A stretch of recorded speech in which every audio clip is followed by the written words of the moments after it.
There are no discounts. I know everything about crypto because fear f***s you up. It's not normal to be angry at women. Very easy to understand women if you understand that. Hey lads, good to talk to you guys again. Good to be back on YouTube. Good to be pumping out some new stuff. And what I'm going to cover today is I'm going to cover where I've been, what I've been up to, and the direction for the channel, you know, the way that things are going to go into the future. I'll start with the direction of the channel because that's the thing that people have been asking me, you know, what I'm going to do with my content and what I'm going to do with my brand, you know, where I'm going to build it out. You know, I don't really have any plans to be an influencer. I wouldn't call myself that. Some people call me that. Some people have come up to me on the street. I probably get almost every day someone will come up and say hello, or other people want a photo and things like that. A lot of time based on my TikTok. I'm in Poland now and I get it in Warsaw, but I was getting it a lot in Dubai. I was there a month and a bit ago. But what I see myself with this channel, I see myself as this channel when I first started, it's still the same fucking message. You know, I wanted to share lessons that I'd learned. I wanted to share lessons of things that I wish that, you know, my dad or people that I knew had told me, you know, things that I've, again, had to sort of come to realize myself. And a lot of parts of what I think that it takes to be a man, you know, building the foundation, you know, building up yourself, your body, your fitness, your strength, your like internal dialogue, so that you don't end up one of these autistic robots that pose as stoics, you know, that have very limited success with women and often very limited success in life. Guys afraid to take a chance or open their heart up. You know, guys in general are very fearful. So I was trying to sort of identify and break out of that. Part of why I started the channel is because I saw a lot of the Redpill stuff, and I would say I'm probably one of the first to identify that it was a fraudulent field. You know, I know now that a lot of it is falling over because there's no like head guy. There's no guy in that field who has the results to like make such fucking outlandish claims of knowing all of these things about women and dating and, you know, giving you a pathway to have a family and things like that. A lot of that is not Redpill. Like, it's not traditional at all. It's very fucking, it's much like I've said, it's a pyramid scheme. Because without you, like a lot of the guys that are the head guys in that field, they didn't have any success until they started talking about red pill concepts. And then their viewers made them money. In a lot of cases, actually made them rich. And then once they started making money, they could flex and, you know, get clout and things like that, which actually got them girls. But without their viewership and without, you know, essentially the pyramid below them, they didn't have any success. So they're teaching you something that you can never emulate. You know, it's not something that you can fucking like, you know, their concepts and things like that, like it worked for them because they pretty much got lifted up on the backs of their viewers. But then a lot of other guys take on that information and sort of try and live that lifestyle and blow themselves up again and again, end up really fucking hateful of women. I know a lot of guys in the red pill space, it's like they actually do hate women. Like, it was pretty obvious to me 10 or 11 months ago when I first jumped on, and it's pretty obvious today.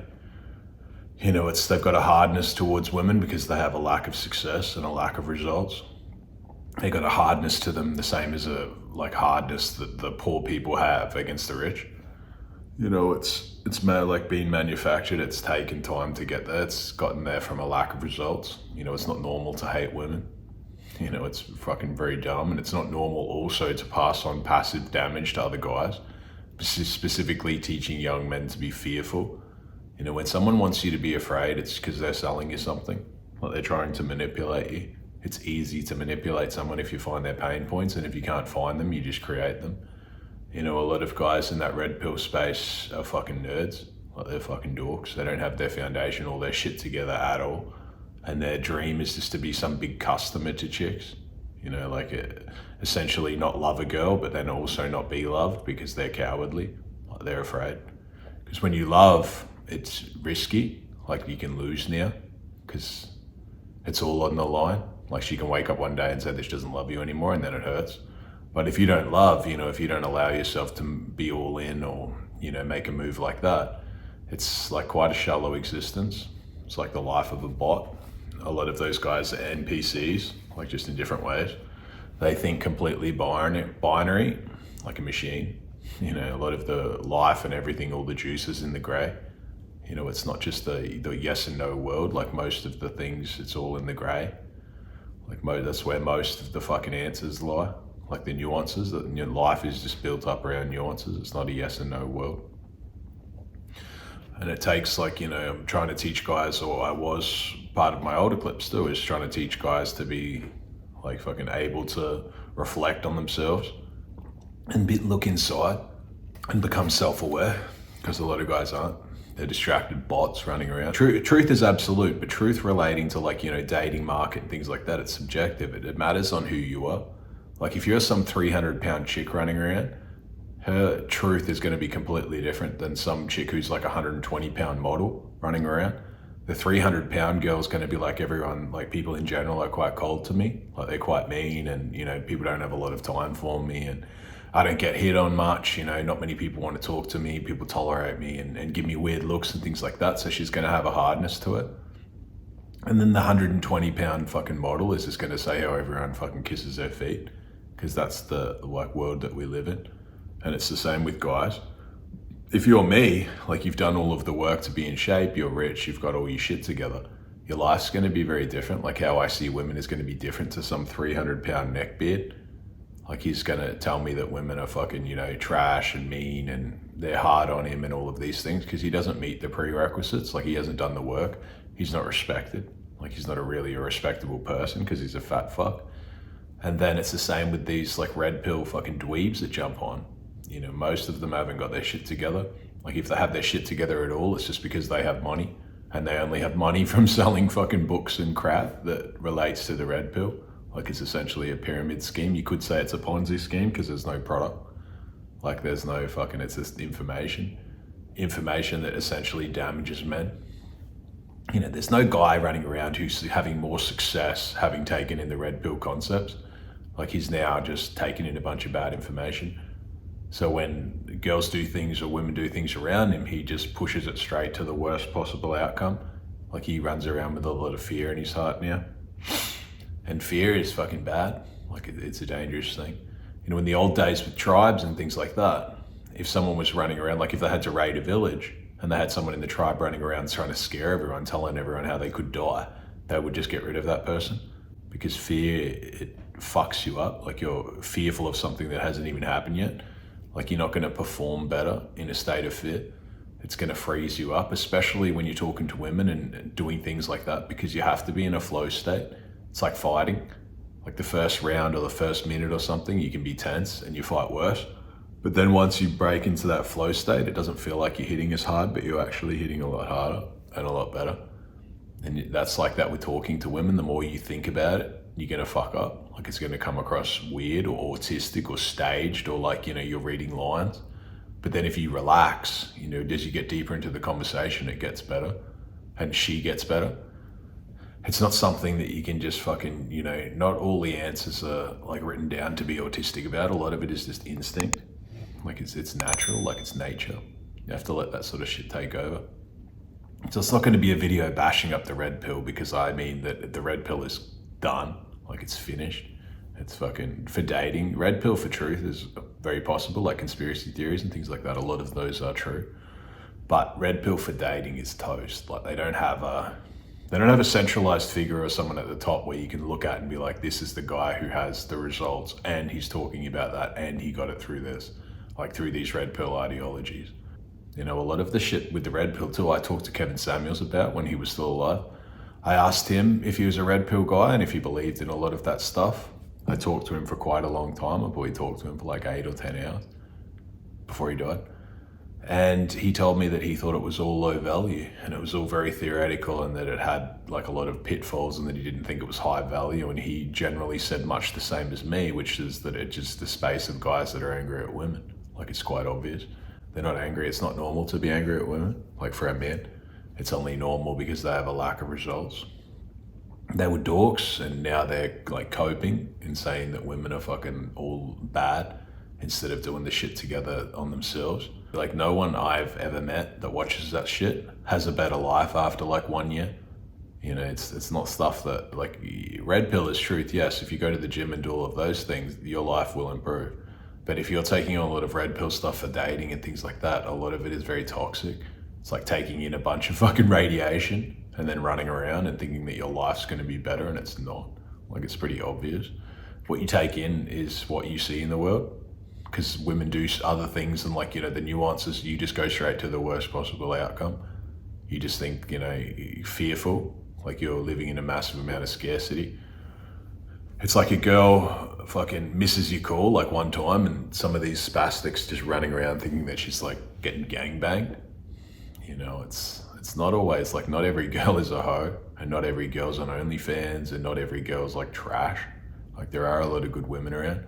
But if you yourself are trash or you're just trained only to identify those bad things, like that's generally what you're gonna see. So you check their Instagram and it just looks like it's like the Instagram of an 18-year-old fuckboy. And then they'll turn around and be like, there's no good women. The only women that hit them up are like chicks from Miami and girls that want a sugar daddy, because that's all that they show online. They're showing that they're big customer energy. They're not showing that they're like a traditional man that wants a family or wants to have his shit together. So of course, that's the only thing that's going to be attracted to them. You know, they just see them as a big wallet running around, and then they'll turn around and be like, oh, women only like me for my money. And then that's all that they have. Like, of course, why would anyone want to spend any time with you otherwise? Because you're fucking like, you know, it's difficult. Like it's difficult to be spending time around guys that aren't fun and like doom pilled, but then also it's harder for women because women, it's all about fun. Like that's a large part of their fucking life. You know, it's very easy to understand women if you understand that as a rule, they just want to have fun.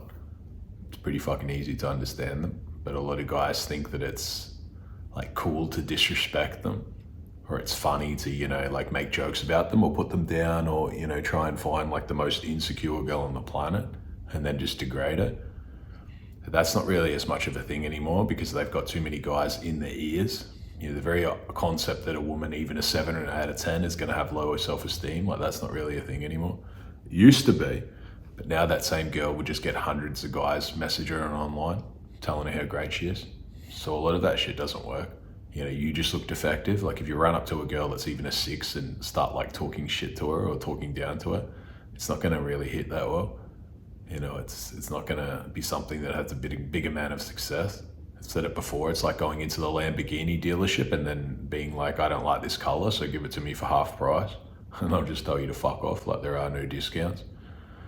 They know what they have, like women in general, if they're attractive and if they're, you know, desirable, if they have good qualities to be a good mother and things like that, like they know what they have. Like it's pretty obvious.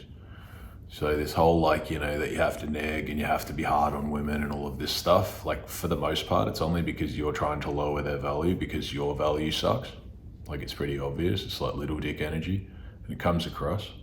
It's like the guy who puts a bunch of shit next to him, nice shit. And now women look in and they're like, he must have shit wrong with him. Like he's put a bunch of stuff next to him to try and make up for a massive amount of shortcomings that he has. So all of that stuff doesn't really work.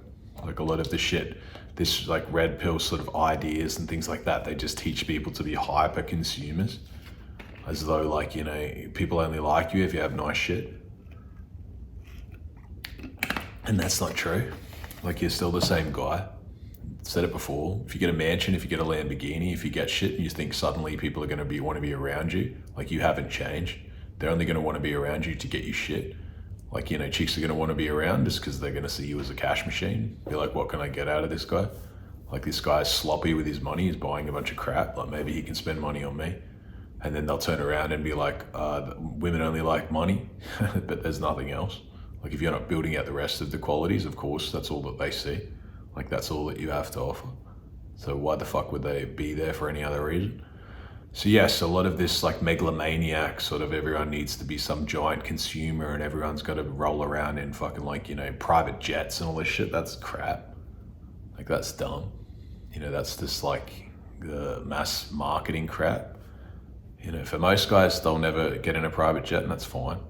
Like it's not the fucking be all end all. Like you got to be a realist. Be realistic, like that's part of being a man. Like be a fucking like optimistic realist, like I say. It's not about fucking, you know, that everyone needs to be a fucking billionaire and all of this shit. Like a lot of you just need to become good men. Like build the fucking foundation. A lot of guys fantasize about being in a jet and shit like that because they're completely fat or out of shape or just fucking like none of the other foundational shit's there. So they just think that they can just jump straight to the end, but they can't. Like you've got to do all of the rest. And a lot of guys on there now and on those sort of channels and things like that, they think Muslim guys don't care about women. Like they think that it's funny that they fucking degrade them and shit like that, and they don't. Like they've got mums and daughters and sisters and things like that as well. Like if you run around Dubai degrading women, especially fucking Muslim women and local women, you're gonna have a really bad fucking time. You end up in jail within the week just from shit that you say. Like the prisons there are hectic, and you can get locked up for like not a lot of crime. Like what you would think is a big thing can be a massive thing. You know, you can't just degrade women. It's not a thing to do. Like it's not something that makes you a tough guy or a hero or something like that. It just makes you insecure. Like it's obvious you're just trying to tear their value down because you feel like you don't match up. You know, masculinity is about leading. And if you're leading, how are you not responsible for what you're leading? You know, that's the game. It happens at the father level. Like at the father level down, the fathers a lot of times are fucking up and just making too many concessions and not really having any discipline over the kids that they have. And then the kids feral by the time they're like 18 or 19. And then they just go out and they're completely wild, like a free spirit. And then they just get like fucking rack the bodies up and shit like that. And then they're not a long-term prospect. Like they're nothing that anyone can take too serious, especially in countries in the West. I see guys like, you know, Jewel or Sartorial Shooter getting traction now online. I consider him a good friend, and he's very much the opposite. You know, he's a guy who's practices exactly what he preaches. You know, he's got all of his shit together. I've seen it firsthand many times. You know, I've seen it. I've spent quite a bit of time with him. I would say that, yeah, he's an exceptional guy. He's someone that I myself have learned a lot of. So he's a good role model, I think. I think he's a good role model for like guys of that faith as well, like Muslims in general. I think he's good. I know that he hasn't been switched over or moved to that religion for that long, but I know that he takes it very serious. He's told me, I've asked him personally face to face some questions about it because I don't know very much about it. And he's always had the time to answer and, you know, educate me on that sort of thing. So I think it's pretty cool. You know, I've seen his house, I've seen he's got stacks of books that he's reading on like Islam and things like that. He takes it extremely serious. So it's very respectable and I would hope that, you know, he continues to grow. I know that he will. And I know that he's going to be a real force out there. He's a great guy. But with this channel, you know, what I'm going to do leading into the next probably 12 months, I'm going to do more podcasts. I'm going to do more crypto stuff. I'm going to do more finance stuff and money stuff. I'm going to do more crypto stuff because I fucking told you guys that Bitcoin had bottomed already, and it's pretty obvious now. When the average guru was sitting there being like it can go up or down, I called the bottom, called it like 20K and said the market was bottomed. And now it's obviously fucking up. You know, it's up since then. It's up probably like 52%. Ethereum's up probably like, yeah, much the same. But I do think that you'll get another chance to buy at like 24K. So I would relax on that. I don't think that we're in a bull market by any measure. I think that we're just breaking, like it's the disbelief phase. You know, the hardest thing with the disbelief phase is that it goes up and down. You know, it wrecks the bulls and the bears because it's the disbelief phase. Like people are stacking shorts, so it goes higher, and then people start to fucking, like the little breakouts, like 30K, people go long, and then or 31K, it breaks out of the pennant that it's in now, and people go, oh, I'm all in on a long, and then it goes back into the pennant. And then it nukes them, and it nukes both sides. The disbelief phase is the hardest phase to fucking like hold through, because even the bulls have a bit of like they don't believe either. So a lot of the stuff guys are trading, you know, where guys are like buy and then sell and then buy and then sell and end up with even less Bitcoin and Ethereum and things like that than they would have had if they just held. Because it's a hard thing, disbelief. It's not just disbelief of the bears, it's both sides. Both sides are uncertain. So disbelief itself can be more like consolidation and it just grinds up. It's not like a bull market where it just suddenly you wake up and it just doubled. Like it takes time. It takes time to break out of disbelief. Like we can be in disbelief for most of the year. I think that we'll be in like the 24 to 40K range for like, you know, six months plus, like till at least the end of the year. I think that the halving now, it's probably like 9 and a bit months away. I think it's in March, mid-March. I think that the halving will be a good thing for Bitcoin. I know people don't really understand it, but it's just the halving of the block rewards. So there's only, like, the miners get half as many rewards as they get now, and the hash rate continues to go up. The hash rate of the mining is like they have to buy more equipment and things like that to get the same amount of fucking Bitcoin. So it's very bullish for the price, because obviously it's a network effect. Like, the more money they spend on the tech, the more they're going to spend on marketing and all of this crap. Like, all the stuff that they have to spend on promotion and things, because obviously they have to sell, like, they're more committed now. I see that the ETFs and things like that for Bitcoin, the actual spot ETFs are being pushed through from BlackRock, and I think Fidelity as well. Like, they're the big dogs. I think BlackRock's approval rate for ETFs is like 99%. They don't really lose. I think that it would be a good trade, I think, for them to essentially get, like, some sort of small knockback.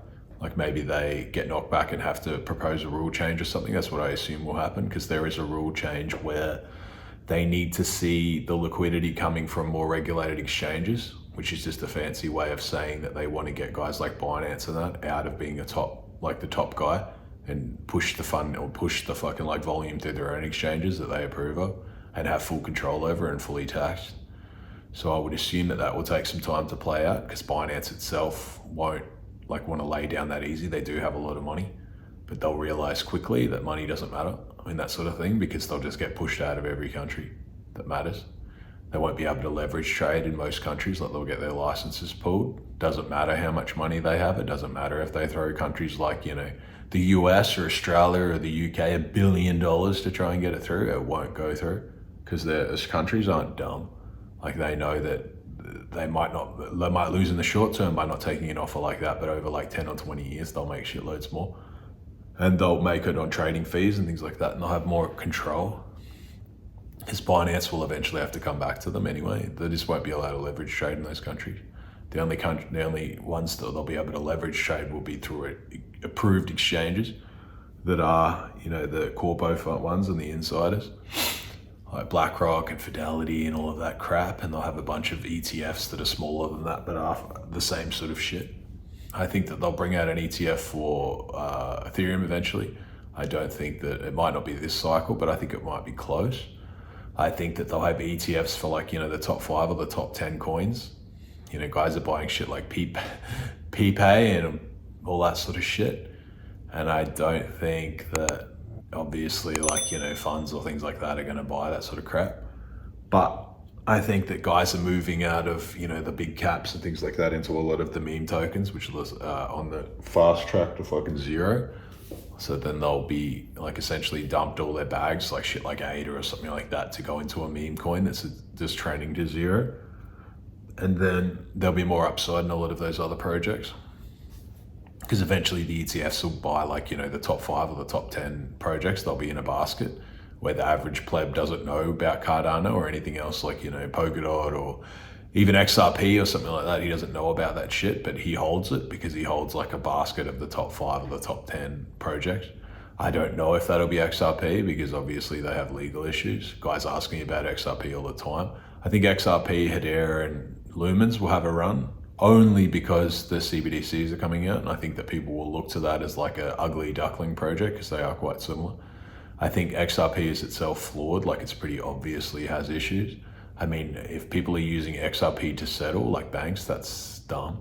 That makes no sense. The token itself, like, how would you, like, a bank gets sent 50 million XRP and has to liquidate it to fiat, like, that would affect the price, they would lose money. And then even if they use XRP as a settlement layer, like, then what's the purpose of the token? Like, the fees are fucking very low. Same as Hedera, it's the same sort of concept. But I nonetheless think they might get a run, just because people will see CBDCs and see them as, like, the close project, and then they'll get a bit of a run. But I don't see them, as any sort of thing that I'm very bullish on, just because they have hectic inflation as well. Hedera actually fucked me over on an investment, actually, like Hedera Hashgraph. I fucking was one of the early investors in the project, and they fucking lied on the SAFs. They lied and said that fucking, that they didn't give such massive discounts and things like that to people. And I invested like 1.2 M or so. And then I found out that I paid 12 cents, and then they had a round before me at 5 cents, which was fine. but then they had a hidden round that they didn't tell people about, family and friends at like 1/100%. And then they were just dumping fucking forever because they were up shitloads and the price crashed to like 1 cent. So yeah, obviously like, you know, it's a pretty scammy fucking group. But nonetheless, that's water under the bridge. I never got fucking like paid for it or any of that shit. They just fucked me over. But nonetheless, that's what happens with a lot of these, you know, guys that in that sort of space. It's pretty dishonest. But that was my fucking industry. You know, I was in crypto funding. We had a fund. I was a partner in a fund with like 8 of us. I think we managed up to like ADM at one point, 80, 90. It's nearly $100 million US. And yeah, we did very well. We got great return for people, great return for investors. So people ask me about crypto fucking all the time. Like I've been in the market since 2015. I've known about crypto and known guys using it since Silk Road. Like I knew fucking everything that there is to know. I know everything that there is to know about it now, but I only started learning it in 2015, and I only started learning it very seriously in 2017. But I have known about it for a massively long time. I know a lot of guys that were in crypto that are worth like, you know, 8 figures now. I know one guy worth over 100M because I'm not going to talk about it too much on here, but he was in Bitcoin since it was very early. And he just had a lot of it. He got paid in it. And nonetheless, so guys ask me about crypto all the time. I've started a Telegram group where I talk about crypto and things like that. I'm in a trade now. I'm up 120K on Ethereum, US. I went long on, I think 600Eth at 1610 or something. And I bought some more at like 1450 and it's about 1920 now, US. So I'm about 120-ish K. I've thought about, you know, I might close that trade at some point, not yet. We are at fucking major resistance. You know, the thing with Ethereum, it doesn't scare me to hold though, because even if I didn't close the trade, I know that over the long term, it'll be worthwhile. You know, I'm fucking extremely bullish on Ethereum. Very bullish on Ethereum. Guys ask me about crypto all the time. I think that very soon I'm going to bring out something relating to crypto, like something where I'm going to put a lot more time into it, because guys ask me about it consistently. I was in funding, so obviously it's fucking a thing that I know about. I've made millions of dollars in crypto. I'm still fucking over 10 million now. I'm rich. I have fucking knowledge of it completely. So yeah, on my Telegram, I talk about it. You know, I do giveaways for crypto quite regularly. Every week I do one for sharing the SRB Speaks content and sharing my own. So you have to tag SRB Speaks and tag me, Stephen Ronald Bell. And I give away $100 every week on there. I have staff that work for me with the clips, to do my clips and things like that I pay. I think that one of the best things as a man that you can do is have staff. Like, you know, have staff and they're learning shit and they're learning from you and you're also paying them. You know, I think that's a big thing. I think that I'm going to do another podcast with Mike Versteel in the next couple of days. I'm actually going to switch over to this. So you guys are going to see the fucking new camera. This is probably going to be the last one that I do on my iPhone. I think that I'm going to switch over to the fucking better quality shit. I would love to hire someone to do my fucking content if they can do it face to face, because I despise setting all of this shit up and doing it. You know, setting it up, editing and all that sort of stuff. I don't do that. But I would like it if someone could do it, and maybe someone who is skilled at it can reach out to me and do some of this content, because that would be great. In Dubai I had that, but here in Warsaw I don't at the moment. I think Mike might know someone, so I might ask him. But that's going to be the direction of the channel now, more on the podcast stuff and more crypto stuff. And if some things come up, I'll address it, you know, when things are money, and I'll probably do AMAs and things like that, but less talk about, just less about stuff that I've already covered. You know, I don't have a desire to be one of those guys that just talks constantly. I like to talk and it's hard hitting and people can go back to it because I've already said it. You know, I don't have the desire to be on here fucking every day. Like, I have shit to do as well. And the good thing with this, you know, it's a lot of the stuff that you can go back to. I get guys come up to me and talk to me about like the power dynamics video that I did, you know, 6 months or so ago. I think that's my best video that I did. even better than the podcasts that I've done. I think that's the most valuable one. I think that one hits the hardest because it's something that is not many people understand. It's not something people can really talk about because they don't get it at that level. And they can't explain it. You know, if they understand it, they can't explain it. So I think that it explains it to the average guy very well. So it's one that I suggest everyone watches. And my other stuff, you know, again, it's not stuff that you need to, like, you know, hear me say a bunch of times because I've already said it. So the next thing, it'll be crypto. It'll be fucking a lot of stuff on crypto, which I like because the market is like 24 hours and it's always moving and it changes fast. Like it does, there's a lot of rapid developments in crypto. The spot ETF's a big one. These banking issues is another big one. Obviously there was the fucking cascade of like black swans that happened last year, you know, with the Luna, Celsius, fucking Genesis, the GBDC premium going hectic, like the Grace to Gale Trust going into such like a bad fucking backwards Asian. Like that's damaging to sentiment and also price.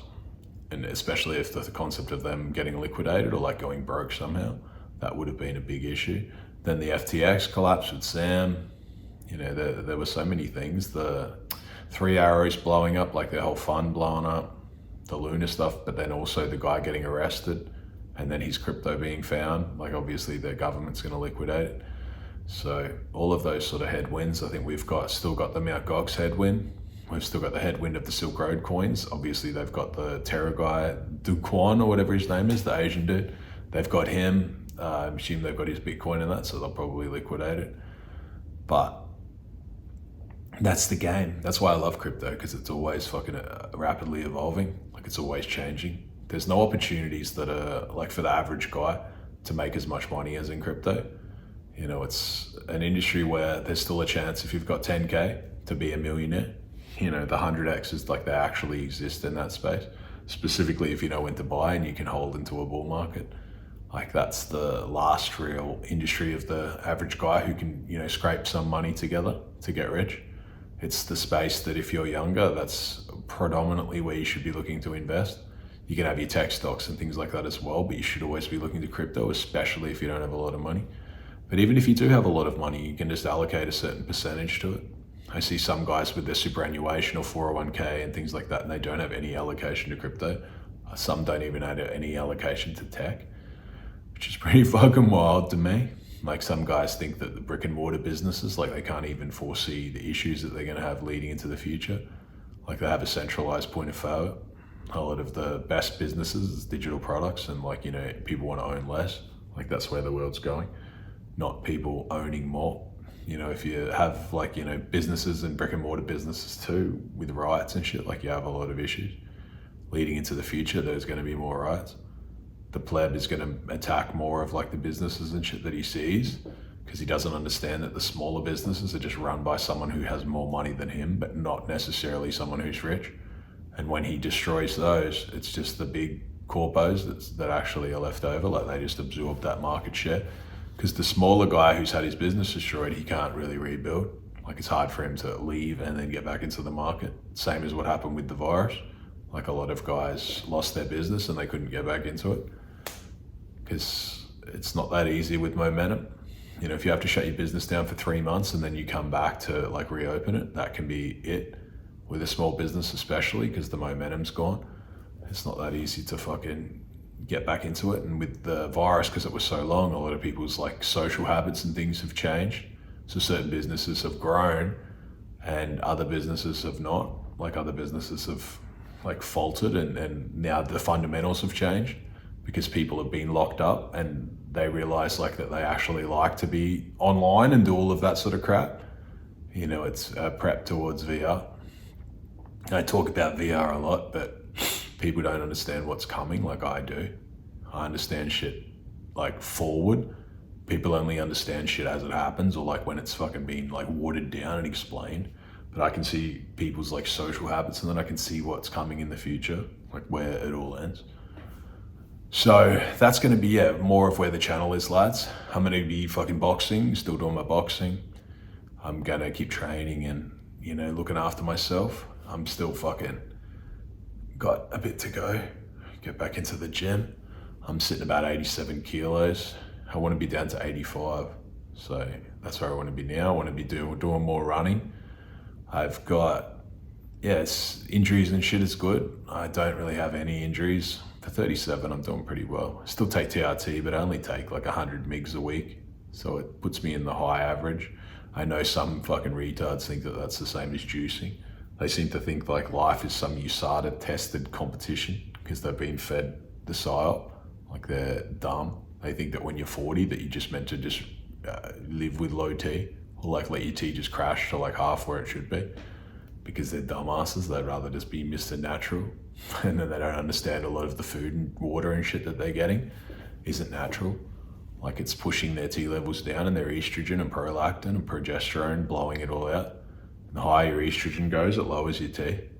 But of course they don't understand. So they think that they're playing a natural game, but they're already like in the shit. They don't understand like what microplastics and shit like that does. And not just that, but the water, like there's a lot of fucking crap in it. Like, especially in Australia and things like that, there's a lot of pesticides and shit like that that lowers your estrogen. There's a certain pesticide in the water there, a lot of it, because they say that it's from people putting it into the water system, but I don't know if it might be the government itself or the corpos or something. But there's one pesticide specifically, and it mimics estrogen. So when you drink it, and it's only just such a small amount, but it has the same effect as though you've had estrogen, like it's very similar in structurally, which I don't think is an accident. I think they put estrogen in the water to turn people into soy boys. Like it's pretty obvious to me. I don't think that there's much shit to debate that. A lot of the stuff is like targeting testosterone. I think the virus itself does something, like there's a lot of receptors in your fucking testicles for that thing, like for the virus itself. I think that it damages fertility, but also damages like your T output, probably for life. So of course there's an attack on masculinity. Like it's very obvious to me. It's not like accidental. I think that, you have to watch your T levels, and then some dork will turn around and be like, oh, you're a juice head or something just because you want to take TRT. It's crazy. It's just a psyop. Natural's out the window. Like for most of us, that's already done. Like we're not living in a natural environment. Like we're not fucking living in the caves, like living in the jungle like we were meant to. We're in a very artificial world. So you have to make do with what you have. But yeah, lads, so that's where this channel is going to go. And that's where I'm going to take it. I'm going to keep pushing out the podcast, going to do more crypto stuff, more money stuff. I'm going to talk about some issues if I see them come up. But I'm not gonna, resort to reaction videos and, doing all this crap and breaking down other people's podcasts and all of that, because that's gay. Like a lot of that shit is just because the people have to do it because that's their whole business model, is just sitting here and trying to milk their followers for money. But I'm already rich, like I don't have to do this shit, I only have to film when I want to film. And regarding the crypto stuff, we'll see what happens with the crypto stuff. I do have some concepts for it. I think that I know everything about crypto. Like I know how to make money in it. I know how to make money in it from a guy who has 1,000, 10,000. I know how to make money in it. Guys have got hundreds of thousands. I know how to guide to make more money if he's a multi-millionaire. I know how to structure portfolios. I know everything about it. I know how to structure portfolios for a higher risk return if you have less money. I don't know how to structure a portfolio if you have a mid or a higher amount of money. So all of the shit that I know is like the valuable stuff. Like I know about the narratives, I know the next narratives for the next cycle. The shit that I know is, it's the macro stuff. I don't get bogged down with like which shitcoin to buy for the next 10x and then the person buys it and loses 99% of their money. I only follow like, the macro, because I know if Bitcoin's going up, that Ethereum's going to be going up and all of the others, like all of the others that aren't garbage. I don't know that if I want to speculate in some shitcoin, I know how to allocate the right amount of risk, like the right amount of capital to not get fucked up, and then offset it with other tokens so I don't get completely destroyed. I know how to trade, but I'm more of a swing trader. I'm not more of one of those intraday traders so much, because that doesn't work for me. I think that it's a difficult thing. It becomes like gambling. I think a lot of guys are trading, but they're actually just gamblers, and they're selling like trading products, but if they had success in trading, like they probably wouldn't sell one, because it's a market where you can make an unlimited amount of money. I understand financial products and things like that, but trading, Like it's like teaching people how to play poker, but if you're the world's best poker player already. So yeah, it's an interesting industry, and it's one that I'm just going to keep watching, and I have a desire to teach guys with crypto, because it's one that I know, and it's one that I think is going to enter a bull cycle, late next year. And if my thesis is correct, and guys, get positioned at the right time, guys will become millionaires. When I ran my fund, there were 8 of us, so it wasn't just me, but we made many millionaires. We made many multi-millionaires. We made guys great return. There was no negative years. Like we didn't have a negative year on returns. I think the first year was average 250% because crypto. And then the next year after that, I think it was 80% or something. But that's still good. That's better than any fund, obviously, in the normal world. But also the 80% year, it was on a down year. Most people lost money. We still made money. So yeah, it's a good field. It's a great industry to be in, and it's a good field for the future. I think that, I have a lot to teach in that regard. I have a different look on the market. I don't look at it as some fucking moon boy who just runs around and just says the highest Bitcoin price, makes videos with the fucking mouth open and just says that it's going to 1 million or 100 million. That's gay. I do doubt, I do think that it's going to go astronomical eventually, but if that can be a very long time. It can go down before it goes up and things like that. It's constant. The market is alive. It's organic being. There's always shit happening. It's not something that you can just say that it's going to go up or down. It varies week to week. Things happen. You have to be able to identify what's a small thing and what's a big thing. Most things people talk about are small things. Most people weren't talking about the ETFs. Obviously that's a fundamental, especially that it's spot. Because they have futures ETFs for Bitcoin now, yes. But the futures is this paper. There's no verification that they even hold the coins. No one's checking. No one's looking at these companies. So they have an unlimited amount of paper that they can just short also. And it's a fugazi. Whereas when they have to buy the spot and store it, they're accounted for then. People can see it, it's taken off the market. So it's essentially locked up. Much of what's happening with Ethereum now, with the staking, the Ethereum that they're staking is locked up, it can't be sold. Yes, they can trade it, have puts and calls and options on it into the future, and they can short it, yes, but it's still locking up the supply. Not everyone will be doing that. So over the long term, I expect Ethereum will do very well. I think Ethereum's a cycle behind Bitcoin, and people will see it this cycle. So yeah, lads, that's where we're at now. There's going to be a lot more crypto stuff. My Telegram's up. You guys should join it. I do voice notes and a lot of audio stuff, and I do the giveaway every week. I think that we'll see. With crypto, I think that I would like to do a lot more stuff on it. Obviously, I'm fucking all of this shit. I don't get paid. So if I do talk, it's just out of the goodness of my own heart. Guys ask me questions and I answer them. With the channels, guys ask me questions about everything, dating, women, my take on these things. Because I think I fucking pretty much know everything, It's not just know everything as some theoretical guy. I know everything, and I can produce hot women. I can produce endless amount of money. I can produce that I live a cool life. I travel fucking the whole world, whatever I want. I can do whatever the fuck I want. I'm in shape, I go to the gym. I don't think there's too many guys like me out there, certainly not on here. So, and it's all self-made. You didn't send me your money for me to be here. I was already fucking here when I put the camera on. So I think that I do have a lot to teach, and I would like to be able to teach guys to get the guys who want a life that I have. I would like to get guys who have to push guys towards that, and guys who don't want that. I'm still the same guy who has my daughter, who I saw, a month and a half ago. I flew her grandparents, all of them, to New Caledonia to stay with me for a week. I saw them there, I couldn't go to Australia. So I flew them over, they spent a week with me. I think the whole trip was 20K or so for me, just me. And then, that's what I paid. And then, it was great to see it. It was fucking amazing time. One of the best times possibly of my life, because I got to see her. I hadn't seen her in a year. But I don't see her a lot in time, but I always pay. I always pay her mum. She's got a good mum. She's got a great mum that's a good woman. And I always pay my fucking what I have to pay. I'm not one of those guys that fucks people over, his own family. But it's a complicated thing with me with that. I would wait till my daughter's older. She's only 4 now. I'd like it when she's older and she can, travel to me and things like that. So I know that's in the future. I'm building out something that I would hope that she and others will be proud of. That's what I'm looking at into the future. I know that content is a form of currency and it's going to be a big thing, and it's a big thing into the future. And I like to help guys. I enjoy it. I genuinely enjoy guys come up to me and they're like, oh, I liked your power dynamics thing, or like, you've taught me about crypto, or you're teaching me about this, or like, you're very different to what the other guys were saying, that telling me that I had to be afraid of women and all of this stuff. Since I've stopped watching that, like, I just feel so much more positive and optimistic. A lot of it is like energizes me, and it tells me that that's what I fucking want to do. Like, I enjoy it.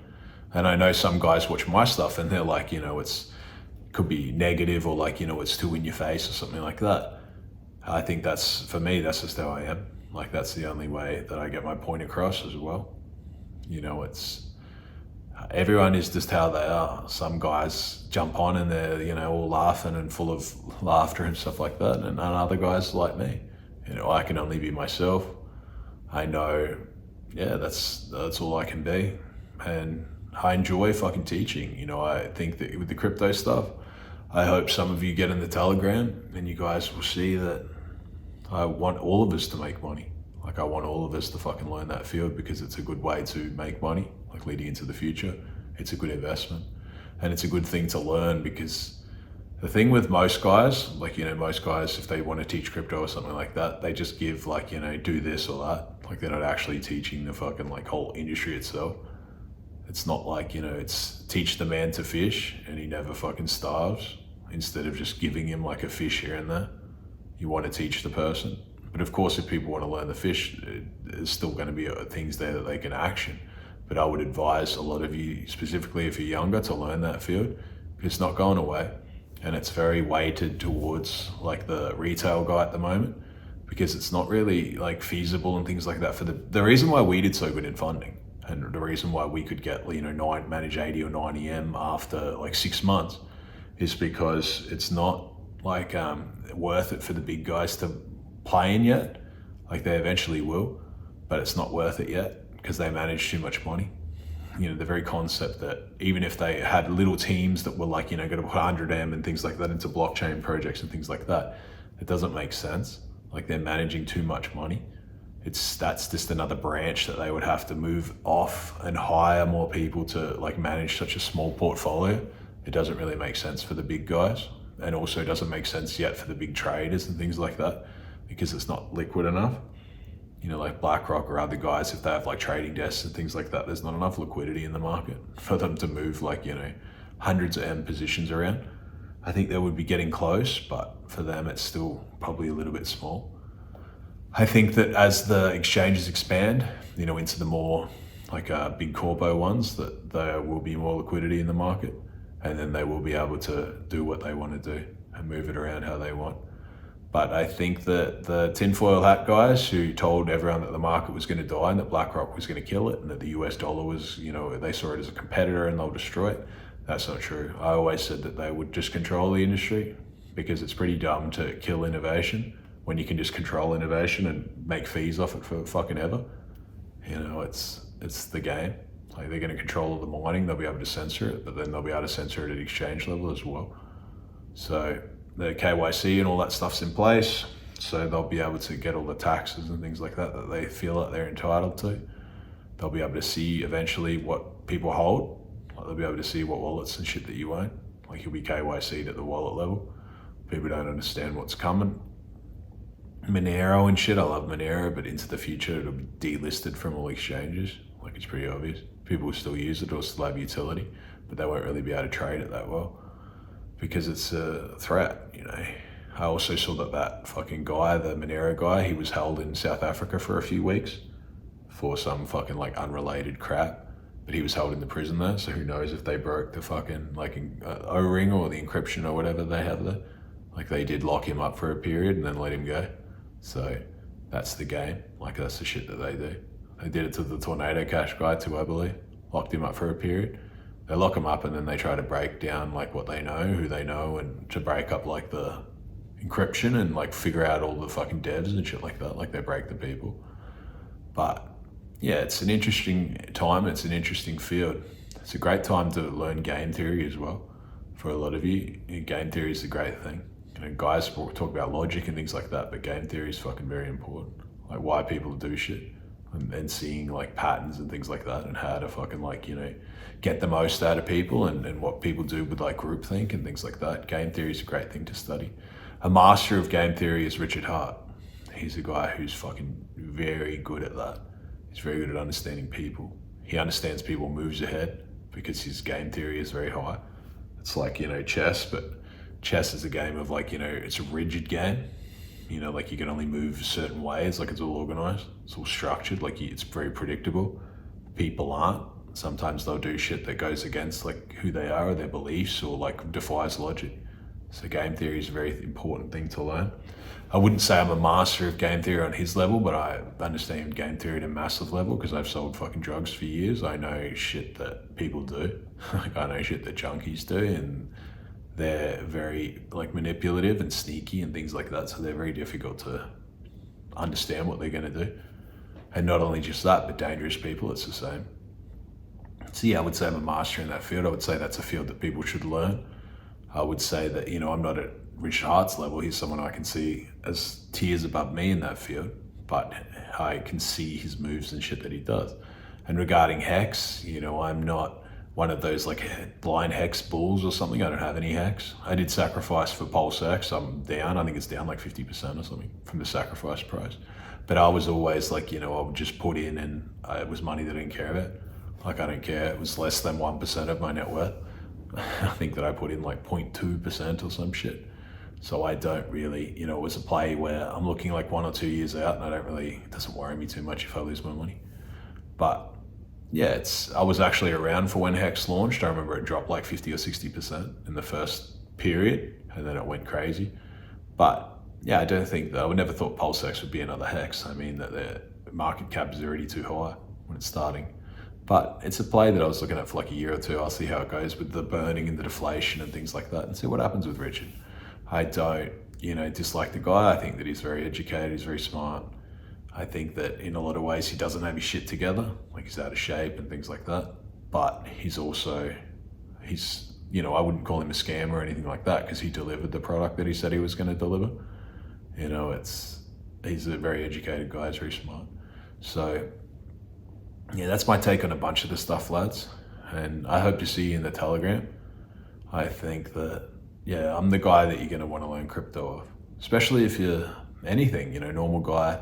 I know guys will look and be like, oh, this guy in tattoos doesn't know fucking shit about crypto, but I know everything about crypto. I've been in it for longer than any of these gurus that you guys will follow. And it was at a funding level. You know, I've seen zillions of startups. I've seen behind the curtain. I've met, you know, CZ I've met a bunch of the guys. So lads, until next time, but I hope to see you in the Telegram. Talk to you soon.